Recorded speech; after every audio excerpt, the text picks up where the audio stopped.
Hello. What if boredom actually turned out to be the secret of creativity? Well, I'm going to explore that and challenge myself to avoid all distractions and diversions with my phone and embrace boredom instead and see where it leads me.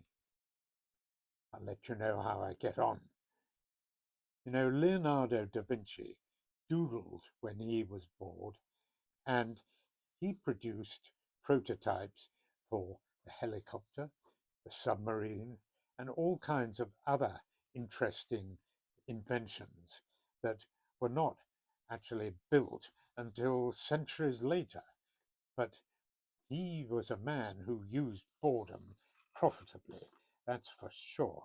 And others like him in those days did the same. They had a positive attitude towards boredom. We need boredom because it challenges our minds and they respond creatively as a result. Necessity may be the mother of invention, as they say, but boredom comes a close second. Disliking boredom and seeking a kind of escape from it is what children do.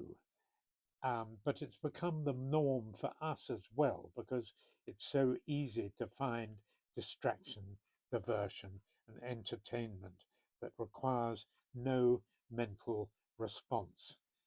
And as a result, our brains are stagnating, and that's bad for us as individuals, and it's bad for us as a country as well, because every country needs to progress, to challenge itself, to make steps forward, inventiveness and creativity.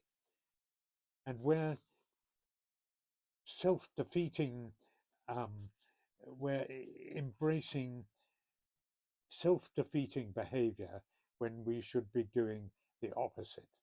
And I'm going to suggest two responses to boredom that could turn out to give us positive outcomes. The first is meditation.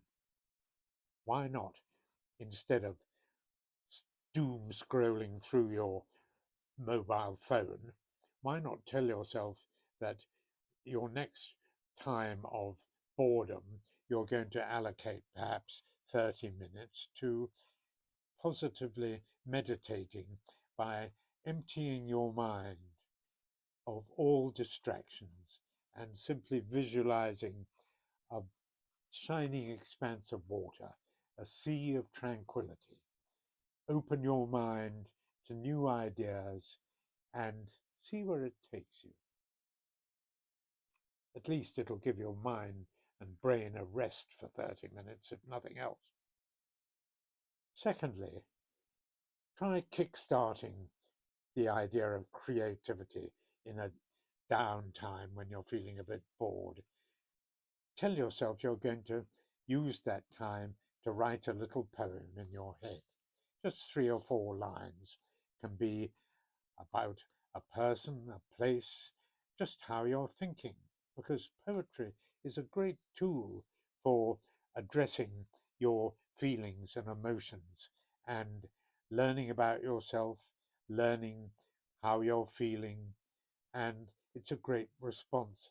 Poetry can change the way we feel. If you want to test that, try reading a happy poem or um, a sad poem and see how it affects your mood. Try writing a little poem and at least you will learn something about yourself and your attitude. There's a lot of diagnosis that you can do with looking at a poem you've written. I've done it myself and I'll talk about that another time. But those are 2 ideas for using your downtime of boredom profitably.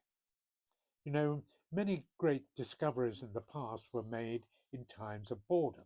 I'll give you a couple of examples. Isaac Newton in 1666. He'd been isolating himself at home to avoid the terrible plague that was ravaging the country of England, the countryside around him. And he must have been feeling pretty bored because in the 2 years that he was isolating like that, roughly, he produced a whole raft of wonderful um, ideas and inventive thinking.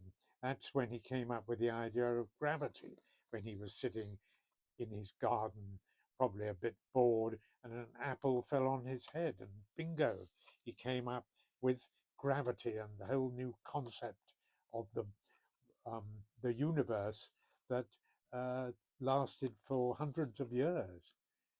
Um, Similarly, another great thinker, Charles Darwin, in the 19th century, uh, was on a long sea voyage to the Pacific, the voyage of the Beagle, famous voyage, which must have involved over 2 years, you know, huge lengths of bored uh, downtime. But Darwin used it to, start the seeds of the idea of evolution, which he developed when he got home, and really changed world thinking on the whole idea of the universe's creation and how we mankind has developed since. Absolutely mind-boggling uh, creative thoughts from those two great thinkers. Just two examples of how boredom has produced great ideas. Um, I'm going to, as I say, try that. Who knows? I might come up with a world boggling idea as well. But I'll let you know how I get on.